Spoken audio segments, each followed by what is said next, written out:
Merci beaucoup à tous, spécialement les musiciens. Je connais certaines églises, j'en connais une, deux, j'en connais-tu trois, qui ont 0 musicien. C'est pas évident, là. Il y en a qui pèsent un piton pour un enregistrement du piano comme pré-enregistré puis tout ça. Hey, ici, on a une vraie pianiste avec un vrai piano, des vrais guitareux, puis même une violoncelliste. Puis là, aujourd'hui, on n'a pas notre guitaroniste, du guitaron. C'est un guitaroniste. On pourrait dire bassiste parce que c'est une guitare basse, dans le fond. Amen, on s'en va tout le monde. Je ne sais pas si vous saviez, mais c'est Philippiens 2 qui, aujourd'hui, est l'objet de notre attention pour le message. Philippiens 2, on l'a lu ensemble avant la symphonie de prière, et comme je le disais, on va quand même, je disais, revisiter pas mal l'ensemble du chapitre, sans regarder verset par verset. On va relire chaque section. Et d'ailleurs, c'est ce qu'on va faire en commençant. On va lire les versets 1 à 13 pour s'introduire. Puis je veux mettre l'accent sur l'élément, je vous ai dit tantôt, avant la lecture pour le temps de prière, que je voulais souligner quelque chose. Bien, je vais le souligner à la fin de notre lecture, puis vous allez voir c'est quoi. Si donc il y a quelque consolation en Christ, il y a quelque soulagement dans l'amour, s'il y a quelque communion d'esprit, s'il y a quelque compassion et quelque miséricorde, rendez ma joie parfaite, ayant un même sentiment, un même amour, une même âme, une même pensée. Ne faites rien par esprit de parti ou par vaine gloire, mais que l'humilité vous fasse regarder les autres comme étant au-dessus de vous-même. Que chacun de vous, au lieu de considérer ses propres intérêts, considère aussi ceux des autres. Ayez en vous les sentiments qui étaient en Jésus-Christ, existant en forme de Dieu, il n'a point regardé son égalité avec Dieu comme une proie à arracher, mais il s'est dépouillé lui-même en prenant une forme de serviteur, en devenant semblable aux hommes. Il apparut comme un vrai homme, il s'est humilié lui-même, se rendant obéissant jusqu'à la mort, même jusqu'à la mort de la croix. C'est pourquoi aussi Dieu l'a souverainement élevé et lui a donné le nom qui est au-dessus de tout nom, afin qu'au nom de Jésus, tout genou fléchisse dans les cieux, sur la terre et sous la terre, et que toute langue confesse que Jésus-Christ est Seigneur, à la gloire de Dieu le Père. Ainsi, mes bien-aimés, comme vous avez toujours obéi, mettez en œuvre votre salut avec crainte et tremblement, non seulement comme en ma présence, mais bien plus encore maintenant que je suis absent, car c'est Dieu qui produit en vous le vouloir et le faire selon son bon plaisir. En fait, avant de vous dire quoi que ce soit, j'aimerais juste qu'on s'arrête auprès de Dieu. Seigneur, on veut juste te demander que tu puisses prendre ces instants pour tes plans bienveillants. Merci Seigneur, on n'a pas à se casser la tête avec nos plans. En fait, nos plans sont un obstacle. On veut, Seigneur, ton plan parfait, ton plan bienfaisant et souverain. Et c'est pour ça qu'on considère ta parole, Seigneur, parce que c'est elle qui nous éclaire. Sur notre sentier, c'est la lampe. Et Seigneur, merci qu'on peut marcher pas à pas, Seigneur, en dépendant de toi. Donc, que ce moment qu'on prend dans ta parole puisse produire du fruit dans chacune de nos vies. Alors, Seigneur, qu'on grandit dans cette dépendance à toi. Et Seigneur, on veut emporter du fruit à ta gloire pour que tu sois manifesté, Seigneur, dans nos vies et dans cette Église. On te le demande au nom de Jésus. Amen. Et donc, je ne sais pas si vous l'avez remarqué, mais Philippiens 2 qu'on vient de lire, avant, on l'a lu au complet tantôt, on vient d'en lire grosso modo la moitié, est rempli de contrastes. Les versets 12 et 13, ça dit « Mettez en œuvre votre salut avec crainte et tremblement », puis le verset tout de suite après, ça dit « Car c'est Dieu qui produit en vous le vouloir et le faire ». J'ai dit contraste, et c'est le titre du message, les contrastes de notre position en Jésus. Mais j'aurais pu employer aussi le terme paradoxe. C'est quoi un paradoxe? Là, ce n'est pas la définition du dictionnaire, là, mot à mot, là, mais un paradoxe, c'est simplement deux vérités qui s'opposent et qui semblent se contredire, qui semblent irréconciliables, mais qui, dans la vie chrétienne, on accepte par la foi. Et il y en a tellement. Là, on parle de celle par rapport à la sanctification. Hein? Mettez en œuvre, c'est Dieu qui produit. l'élection de Dieu, la souveraineté, le libre arbitre de l'homme, les Écritures inspirées de Dieu, mais écrites par des hommes. Et bon, on pourrait y aller comme ça, les grandes vérités de la vie chrétienne, c'est pas nouveau, vous savez, on a déjà parlé de ça. Il y a beaucoup de paradoxes. Et moi, j'aime ça rappeler quand je partage la parole avec des personnes. Pour moi, ça me sécurise. Il y a des gens que ça rend tout insécure. Puis, moi, c'est le contraire. Ça montre, c'est pas d'origine divine. Si on pouvait tout expliquer, si je peux expliquer Dieu, la Trinité, si je peux expliquer que Christ est 100% Dieu puis 100% homme, si je peux tout expliquer, c'est pas divin, c'est humain. Mais le fait que, justement, ça dépasse le raisonnement, la compréhension humaine, ça montre que notre foi n'est pas basée sur la parole des hommes, mais bien sur celle de Dieu. Et donc, ici, une série de contrastes. Là, je vous les donne là, en rafale, mais un contraste entre l'orgueil et l'humilité dans les premiers versets, n'est-ce pas? Ensuite, et ça, bon, on peut dire que c'est la différence entre grandir dans la vie chrétienne ou régresser, OK? Parce que Dieu résiste aux orgueilleux, fait grâce aux hommes. Ensuite, on voit vraiment, avec l'exemple de Christ, le contraste entre la gloire et l'abaissement. Hein, comment Christ était dans la gloire éternelle et il s'est abaissé au plus bas qu'il peut y avoir. Et ça, je dirais, c'est la différence entre la perdition et le salut, parce que Christ, en acceptant comme ça d'être abaissé, c'est comme ça qu'il nous a réconciliés avec Dieu. Et aussi, on voit comment Christ, étant abaissé, il a été élevé ensuite au plus haut. Et c'est la même chose pour le salut. Hein? Quand on s'abaisse, qu'on s'humilie, reconnaissant qu'on ne peut pas sauver nous-mêmes, on reçoit le salut éternel et la gloire éternelle. Dans les versets 9 à 11, on voit l'humiliation versus l'exaltation, toujours avec Christ. Hein? Donc, dans le même sens, c'est ça, Christ qui est allé au plus bas avec la mort, non seulement la mort, mais la mort de la croix, c'est-à-dire une mort d'humiliation, être exposé à l'ignominie comme un criminel, comme quelqu'un qui est humilié publiquement. Puis après ça, ça nous dit que c'est ça, il y a le nom qui est au-dessus de tout nom et toute langue confesse qu'il est Seigneur. Et ça, je dirais, on va pas mal s'arrêter là-dessus aujourd'hui avec la question de notre position en Jésus, donc plus à venir à ce niveau-là. Et ça continue dans le chapitre, au verset 12 à 18, on voit la grâce versus l'obéissance de la foi. Et ça, je dirais, c'est la différence entre une vie de liberté et une vie d'esclavage. Et ça aussi, ça va être beaucoup ce qu'on va voir ensemble, pour avoir une juste compréhension de c'est quoi notre position et c'est quoi le fruit de cette position. La suite du chapitre, dans les versets 19 à 24, puis là, on est plus dans des exemples dans la vie de Paul avec Timothée. On voit où est-ce que Paul, il dit que personne ne se soucie de la situation des Philippiens, ni de la sienne d'ailleurs. Donc, on a un contraste entre l'égocentrisme et le christocentrisme. Et je dirais que c'est la différence entre la destruction mutuelle et l'édification mutuelle. Si on est égocentrique, on ne va pas construire grand-chose. On va construire peut-être notre petit royaume, mais ça n'ira pas très loin. Et finalement, dans la fin du chapitre, avec Épaphrodite, on a le contraste entre l'aisance et l'épreuve. Et je dirais que c'est la différence entre manquer versus rencontrer Dieu, manquer le rendez-vous. Souvent, quand on est dans l'aisance, on est autosuffisant, on s'assit, puis tout est beau, mais on manque le rendez-vous de Dieu. Donc, toutes sortes de contrastes avec toutes sortes de conséquences qui vont avec. Toutes ces observations révèlent le paradoxe de la vie chrétienne. Le paradoxe est inhérent à la vie chrétienne, c'est-à-dire que ça en fait partie même.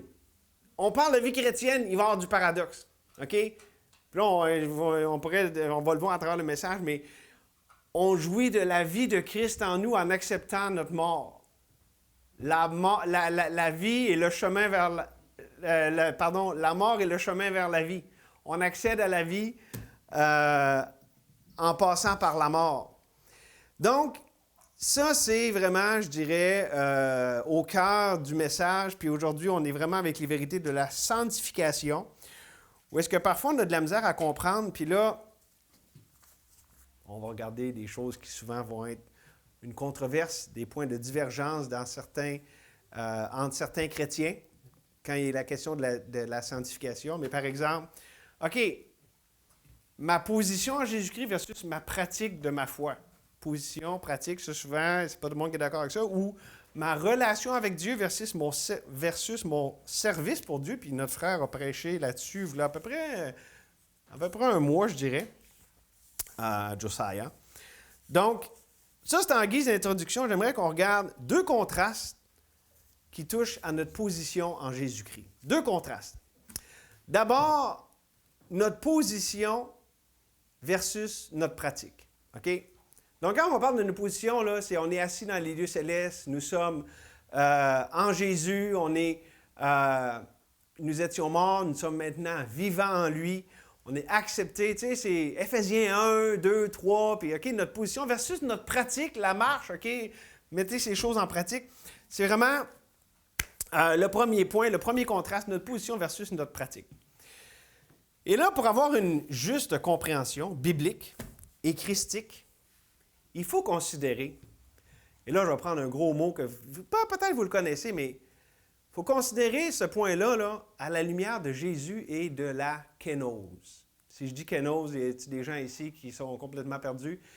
C'est que Jésus, dans son incarnation, on le voit là, dans les versets 6 à 8, il s'est dépouillé lui-même. Le mot pour dépouiller, là, si on parlait grec, je dirais kénose. OK? Il s'est dépouillé lui-même, c'est-à-dire que il n'a pas regardé le fait qu'il était dans la gloire, il n'a pas regardé ça comme une poix à arracher, puis il s'est humilié. OK? Donc, il a mis de côté des attributs divins. OK? Jésus n'a jamais arrêté d'être Dieu, mais dans son incarnation, il a mis de côté certains attributs pour devenir un homme, puis venir ici sur terre. Quand on parle de la kénose, c'est tout ça. OK? L'idée que Jésus est passé de la gloire à l'humiliation, de dépouillement. OK? Pourquoi c'est important qu'on considère ça ensemble? Parce que tout ça prend racine dans l'humilité. Le chapitre commence avec l'humilité. Hein? Puis il parle d'humilité, puis il se sert de Christ comme l'exemple suprême d'humilité. OK? Donc tout ça, ça forme un tout. Mais aussi, on voit le fruit de ça. Donc la racine, c'est l'humilité.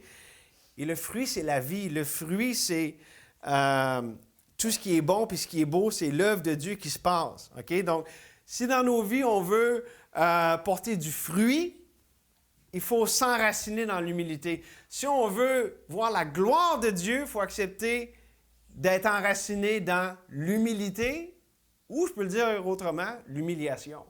Pas voir les choses à notre façon, les choses que ça vire pas comme on voudrait. OK? Donc, ici, on a ce contraste que je vais vous décrire dans un instant, mais avant, je veux juste amener un point. Souvent, quand on parle de notre position, ce qu'on est en Jésus-Christ versus notre pratique, souvent, ce qu'on entend comme objection, je dirais l'objection numéro 1 lorsqu'on parle de ce que nous sommes en Jésus-Christ, puis, OK, quand on parle de toute cette question de notre position, les gens vont dire, bien, si tu prêches trop la position, si c'est ce que vraiment les gens croient, ça va les pousser à cesser tous efforts d'essayer de plaire à Dieu dans leur vie. Autrement dit, ils vont s'asseoir sur le bacon puis ils ne vont rien faire. OK? Ça, c'est la traduction québécoise. Puis, derrière ça, il peut y avoir on peut comprendre une certaine logique parce que, n'est-ce pas que ça dit dans Romains 6, 1 et 2? Que dirons-nous donc? Demeurions-nous dans le péché afin que la grâce abonde? Loin de là, nous qui sommes morts au péché, comment vivrions-nous au péché? Donc, quelqu'un peut dire, bien, tu peux amener une bonne vérité, mais trop loin. Hein? Puis, c'est ça ici que les gens veulent dénoncer lorsqu'ils disent, bien, fais attention, quand tu parles de la position en Jésus-Christ, ça peut amener trop loin. Dans le fond, on a peur de prêcher un paradoxe, de peur qu'on tombe dans un piège d'un extrême ou de l'autre. Mais la vérité là, de notre position en Jésus-Christ, là, quand on regarde ça, là, puis je vais vous donner un excellent exemple, mais quand on regarde l'enseignement biblique par rapport au fait de ce qu'on est en Jésus-Christ, qu'on est, oui, dans les lieux célestes, qu'on est parfaitement accepté, tout est réglé, on n'a rien à faire pour essayer d'impressionner Dieu, on est déjà complet en Christ, on est dans le bien-aimé. OK? C'est ça l'idée de notre position en Christ. Ces vérités-là sont toujours données dans le but de provoquer en nous une appréciation de Dieu puis une motivation pour Dieu. OK? C'est pas pour nous tirer vers le bas, c'est pour nous pousser vers l'avant. OK? Et d'ailleurs, regardez le pattern, la semaine dernière, on était dans Éphésiens.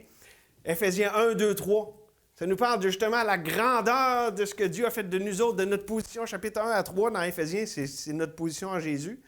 Puis après ça dit, au début du chapitre 4, « Je vous exhorte, moi le prisonnier dans le Seigneur, à marcher d'une manière digne. » Ce grand salut, cette position extraordinaire que vous avez dans le Seigneur, bien maintenant, marchez à la lumière de ça. OK? Et ça, c'est ça la motivation biblique. Là, on parlait de ça, il y a un livre qui a été écrit là-dessus, « Assis, marcher, se tenir ». Je ne sais pas, il faudrait que je le relise, là.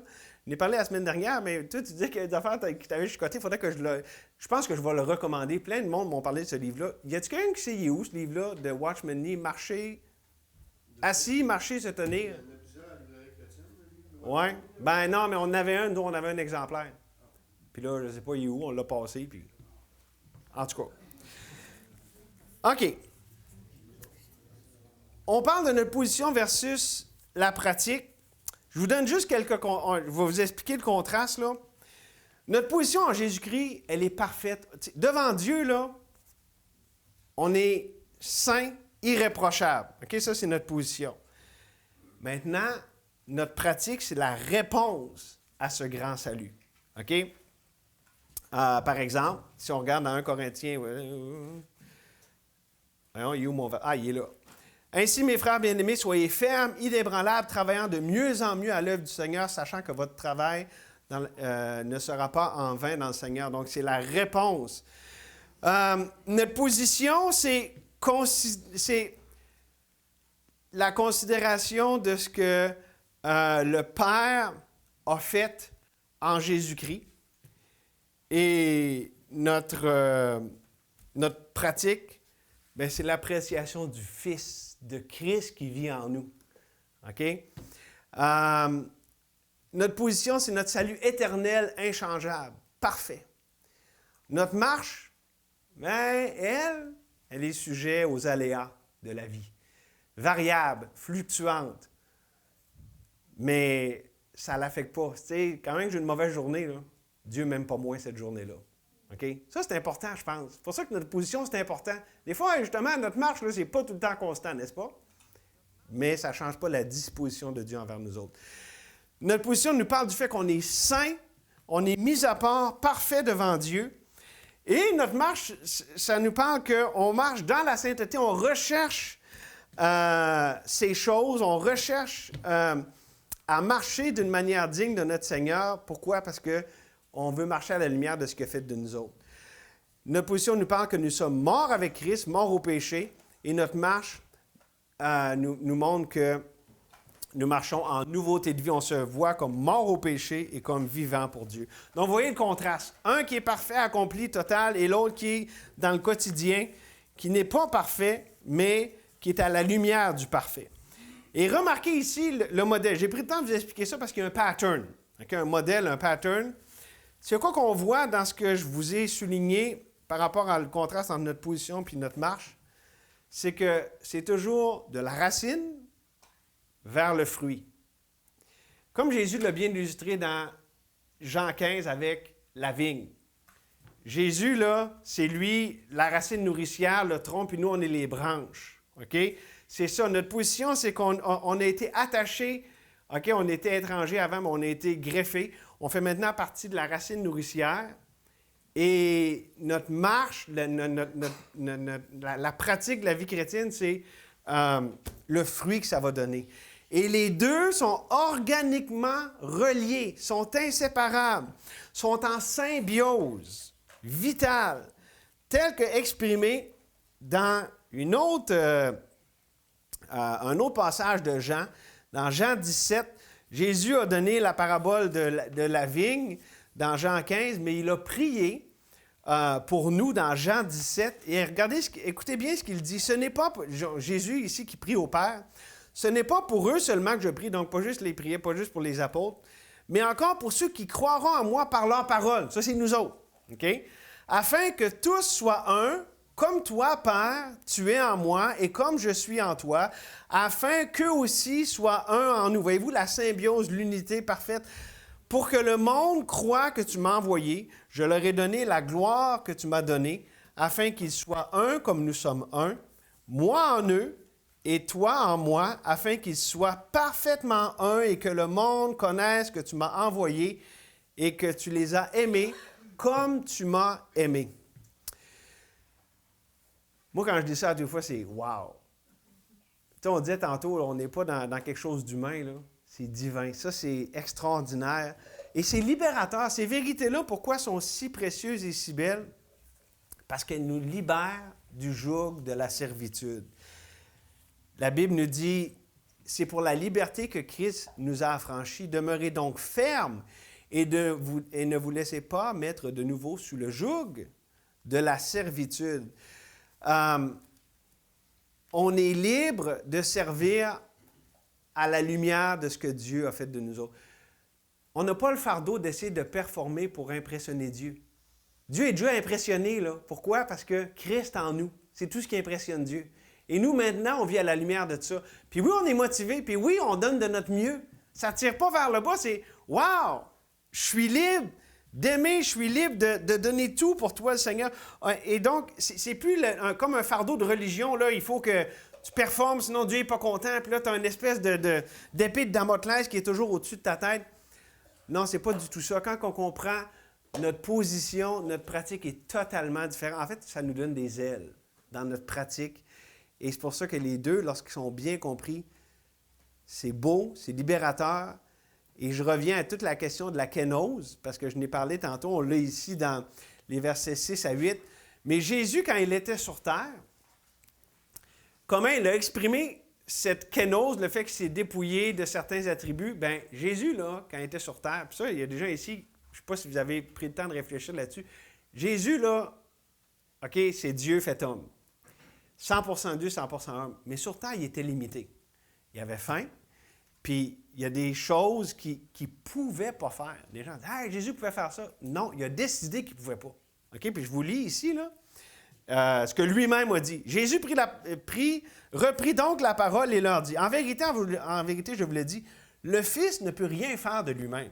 C'est à ce point-là qu'il était dépendant. Okay? Il ne peut rien faire de lui-même. Il ne fait que ce qu'il voit faire au Père, et tout ce que le Père fait, le Fils le fait pareillement. Car le Père aime le Fils, et lui montre tout ce qu'il fait, et lui montrera des œuvres plus grandes que celles-ci, afin que vous soyez dans l'étonnement. Ce que je veux mettre ici en lumière, c'est que c'est une relation de dépendance totale, mais qui vient de l'amour. Qui vient, ici, ça dit que le Père aime le Fils. C'était pas un fardeau, c'était pas quelque chose qui était imposé contre sa volonté, c'était sa joie, En fait, c'est évident quand on a une relation comme ça, proche, filiale et d'amour, c'est un joyeux service. C'est quoi, donc? Il y a un cantique là-dessus, c'est mon joyeux service d'offrir à Jésus-Christ. Oui, c'est moi. Puis c'était ça pour Jésus. Il parle souvent de sa joie qu'il avait, sa joie qui était parfaite. Même si c'était un homme de douleur accoutumé à la souffrance, il venait accomplir la mission qui lui était donnée et c'était sa joie, même si ça allait jusqu'à la mort horrible de la croix. Encore peut-être un autre paradoxe là aussi, ça dépasse l'entendement. Mais ça m'amène au deuxième point, la deuxième considération, le deuxième contraste par rapport à notre position en Jésus-Christ. Non seulement il y a un contraste entre justement ce qu'on est en Jésus-Christ puis la pratique, mais aussi notre relation avec Dieu versus notre service pour Dieu. Là, vous avez déjà entendu celle-là? Ah, l'important, c'est ma relation avec Dieu, puis dis-moi pas quoi faire. Ça, c'est pas une bonne façon de penser. Ou, ben là, je vais faire ça, puis là, Dieu va être content. Si je le sens, ben là, je vais avoir une relation avec lui. Les deux, c'est une mauvaise compréhension de ce qu'on va considérer maintenant. Là, juste pour être clair, puis direct en partant, là, le pattern de notre relation en contraste avec notre service pour Dieu, c'est pas compliqué. Nous avons une relation avec Dieu qui produit un service pour Dieu. Ou pour le dire autrement, notre service est enraciné dans notre relation avec Dieu. Ou pour le dire encore autrement, notre relation propulse notre service pour le Seigneur. J'ai-tu été clair? Comprenez? OK, bon. Tout ça découle des vérités de notre union avec Jésus-Christ, qui est dans et par l'humilité. OK? Si on est uni à Christ, si on est un enfant de Dieu, c'est inséparable, c'est fait, mais pour en jouir, pour le vivre, c'est dans l'humilité. au moyen de la foi. Et on le voit avec les paroles qui sont données dans les premiers versets, mais maintenant, j'aimerais qu'on se tourne vers la deuxième partie du chapitre, où est-ce qu'on voit que dans une église locale, dans les relations humaines, cette position que les croyants avaient, c'est décliné en 3 facettes. OK? Dans les versets 12, là, je vous les donne, puis on va les regarder un après l'autre, là, mais dans les versets 12 à 18, on voit que la relation avec Dieu est exprimée dans le service envers les perdus. OK? Ceux qui connaissent Dieu servent les perdus. Dans les versets 19 à 24, on voit que la relation avec Dieu est exprimée dans le service envers les saints. OK? On voit ça avec Timothée. Puis, dans les versets 25 à 30, avec Épaphrodite, on voit que la relation avec Dieu est exprimée dans le service au combat. C'est Paul qui l'identifie, Épaphrodite, comme son compagnon de combat. Donc, on va regarder ça ensemble. D'abord, les versets 12 à 18. On va les lire, puis ensuite, je vais vous donner une couple de commentaires là-dessus. « Ainsi, mes bien-aimés, comme vous avez toujours obéi, mettez en œuvre votre salut avec crainte et tremblement, non seulement comme en ma présence, mais bien encore maintenant que je suis absent, car c'est Dieu qui produit en vous le vouloir et le faire selon son bon plaisir. Faites toutes choses sans murmure ni hésitation, afin que vous soyez irréprochables et purs, des enfants de Dieu irréprochables, au milieu d'une génération perverse et corrompue. » C'est là les perdus, là. « Parmi lesquels vous brillez comme des flambeaux dans le monde, portant la parole de vie. Et je pourrais me glorifier au jour de Christ de n'avoir pas couru en vain ni travaillé en vain. Et même si je sers de libation pour le sacrifice et pour le service de votre foi, je m'en réjouis et je m'en réjouis avec vous tous. Vous aussi, réjouissez-vous de même et réjouissez-vous avec moi. » Donc, on voit ici comment la relation des chrétiens est exprimée, la relation qu'ils avaient avec Dieu est exprimée dans leur service envers les perdus. À cause qu'ils étaient sauvés, ils étaient maintenant la lumière dans le monde, ils étaient ceux qui représentaient Dieu dans une génération perverse et corrompue. Donc, une relation vivante avec Dieu, lorsqu'elle est vécue à la lumière de la croix, à la lumière de notre position en Jésus, elle nous façonne, elle nous dispose à souffrir pour l'Évangile. Souffrir pour l'Évangile dans la cause du salut, puis je dirais encore plus de la restauration des perdus. Ça dit ici une génération perverse et corrompue, on pourrait dire aussi brisée, déflaboxée, toute de travers. Et c'est le monde de ténèbres dans lequel nous sommes, et c'est là que Dieu nous a placés. Et là-dessus, je pense qu'on a une belle illustration live avec le frère que le Seigneur nous a, nous a présenté, a mis sur notre chemin. Notre frère Alain, qui était à Kuujjuaq, Great Wheel River, la petite grande rivière. Puis il n'y a pas de baleine en français, c'est bizarre. La petite grande rivière, c'est comme Branchouille, elle est petite ou elle est grande? C'est le même qu'on dit en français, ça a l'air. Notre frère Alain, là, il est un exemple, il est un bon exemple de ça. OK? C'est Dieu qui l'a sauvé, qui l'a restauré et qui l'a placé où est-ce qu'il est, dans un endroit où est-ce qu'il souffre beaucoup par amour pour les perdus. Je ne sais pas si vous savez, là, mais c'est un endroit très difficile. Et il y a des gens, des perdus, qui sont durs à aimer. Pourquoi? Parce que c'est des gens brisés puis souvent hostiles. Mais l'amour de Dieu, c'est évident. Si vous avez rencontré Alain, là, l'amour de Christ est répandu dans son cœur. Il aime ces gens-là. Qui, disons-le, ne sont pas aimables. Puis il y a des histoires comme ça. Peyton, là, c'est quoi? C'est John Peyton?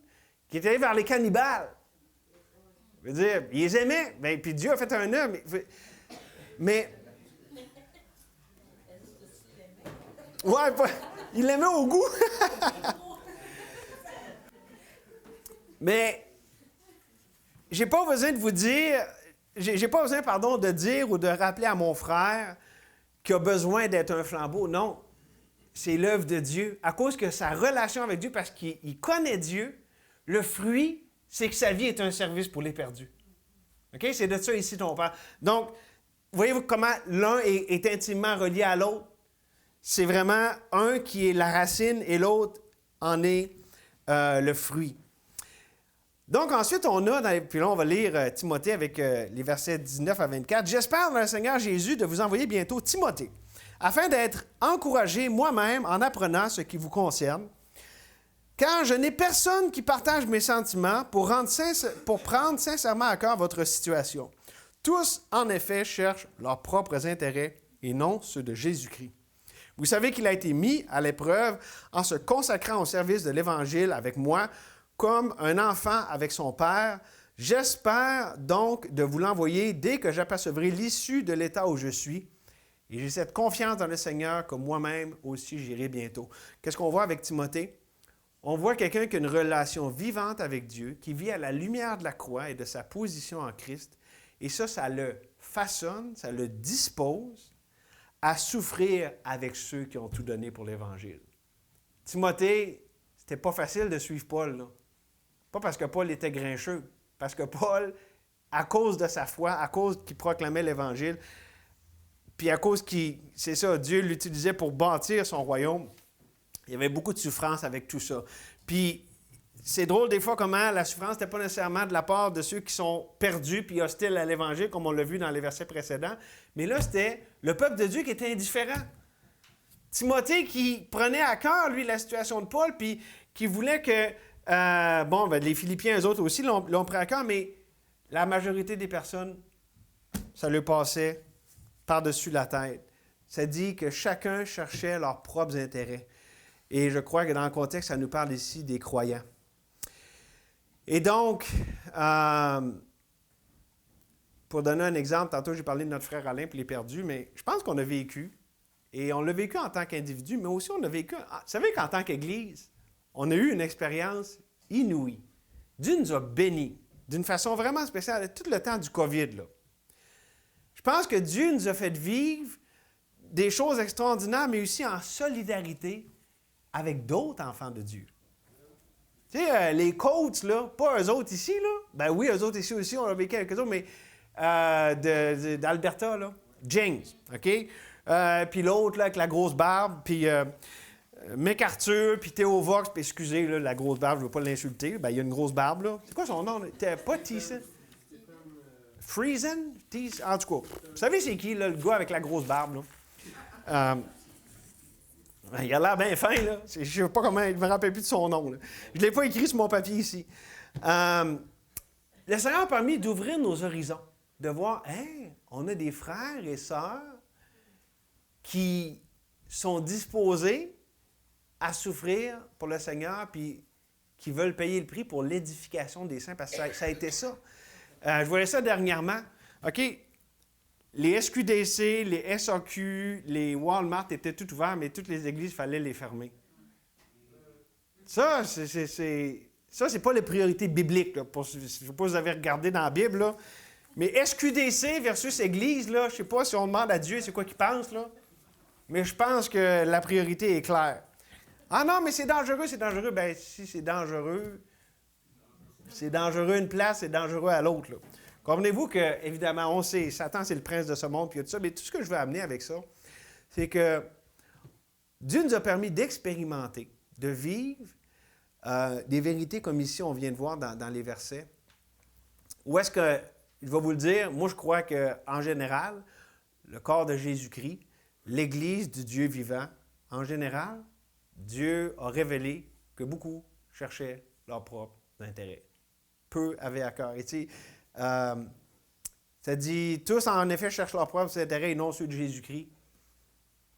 Bon, puis là, vous allez dire, ah, mais je condamne ça. Je vois juste que la solidarité, l'entraide chrétienne était rarissime. Ce qu'on voyait, c'était plutôt de l'attaque, de la division, de la chair. Puis nous, on était comme une petite île, puis on a comme eu la joie de « Wow! On a vu Dieu là-dedans. » Puis on a vu qu'il y en avait d'autres là-dedans. C'est merveilleux, n'est-ce pas?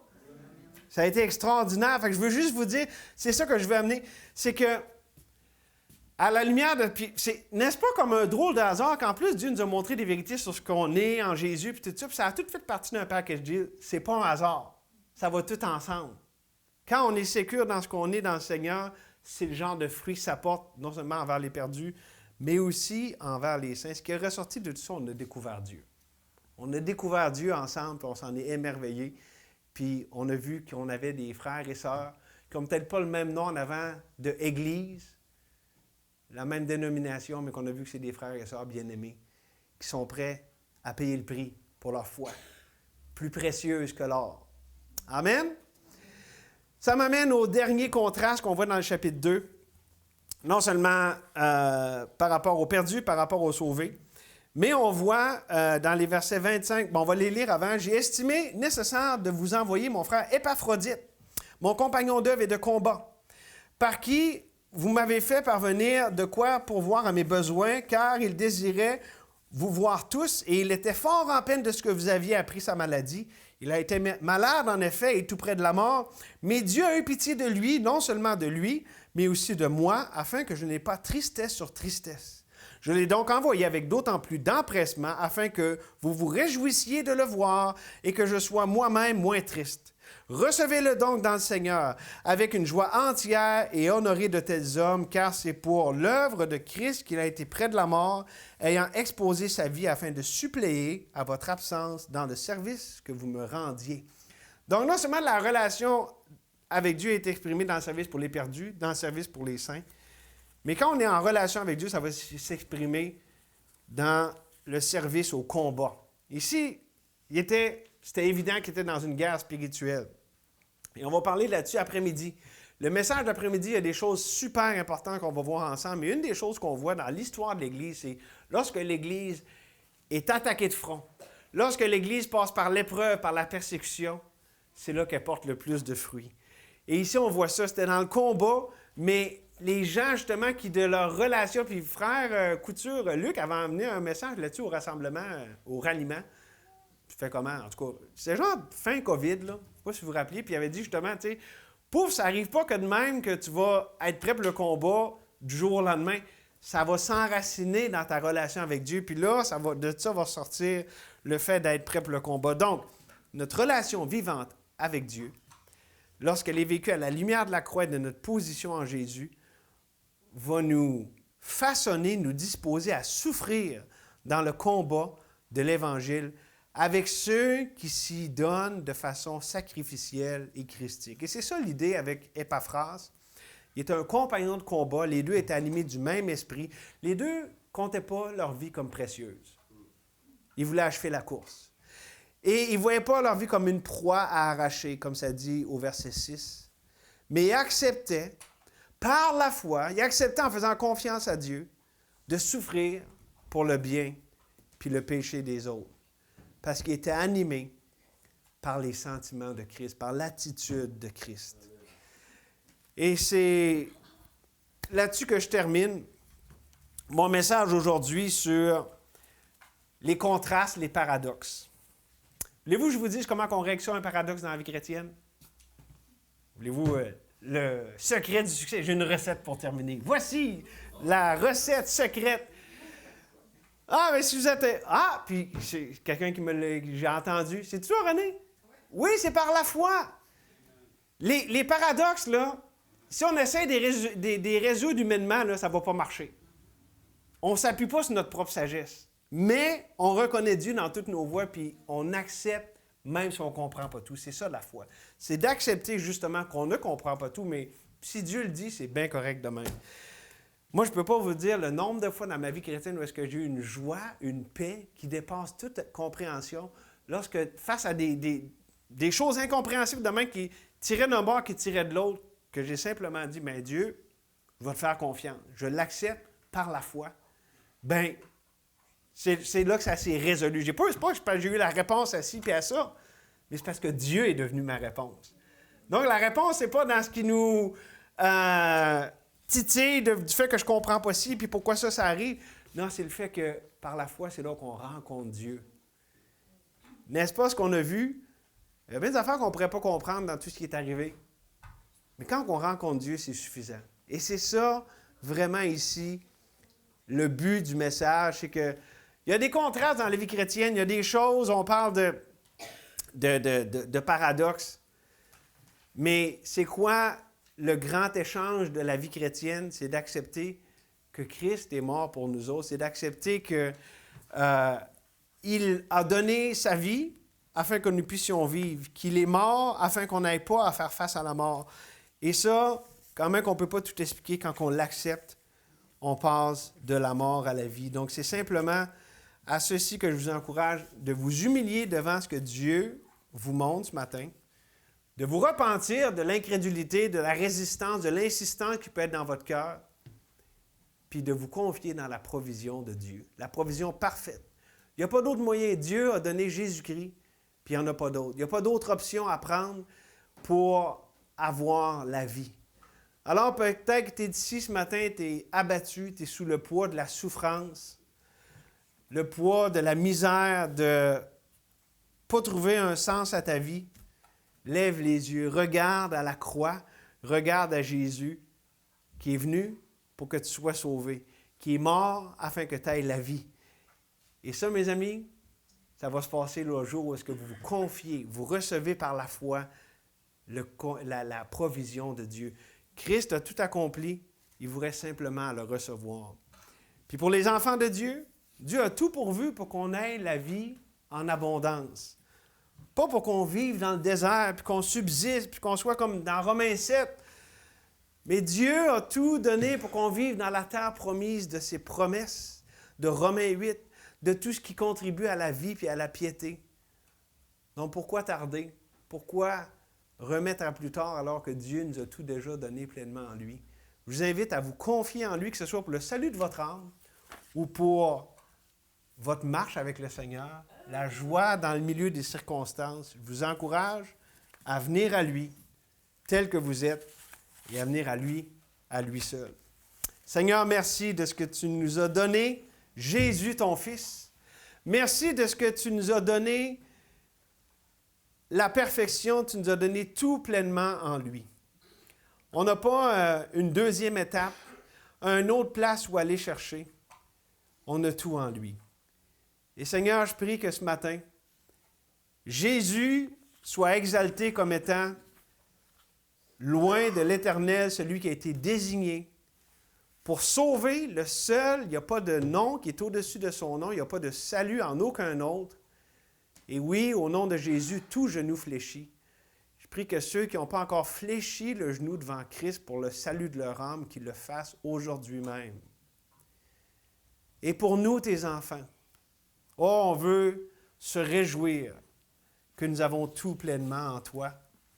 Et Seigneur, on veut s'approprier cette plénitude. On veut vivre à la lumière de ce que tu as fait de nous. Par la foi, Seigneur, on veut marcher dans cette vie nouvelle que tu nous as donnée. Merci, Seigneur, pour ce temps ce matin. Merci que c'est ta parole qu'on a considérée, ce n'est pas ce que les hommes ont à dire. Merci qu'on ne peut pas mettre ça dans une petite boîte puis tout expliquer parce que tu es grand, tu es infini. L'homme ne peut pas t'expliquer, mais on peut te faire confiance. Tu es bon, tu es vrai. Et merci, Seigneur, que tu es personnel. Tu n'es pas un Dieu théologique au loin qu'on peut juste comprendre si on a fait un doctorat. Tu es près de tous ceux qui t'invoquent. Toi-même, quand tu étais sur terre, tu as dit que les petits-enfants peuvent venir à toi. Oh Seigneur, fais cette œuvre de grâce. Continue-la, Seigneur. Et merci qu'on peut se reposer en toi, dans ta grâce, dans tes soins, dans ta bonté. Merci, Seigneur. Au nom de Jésus. Amen.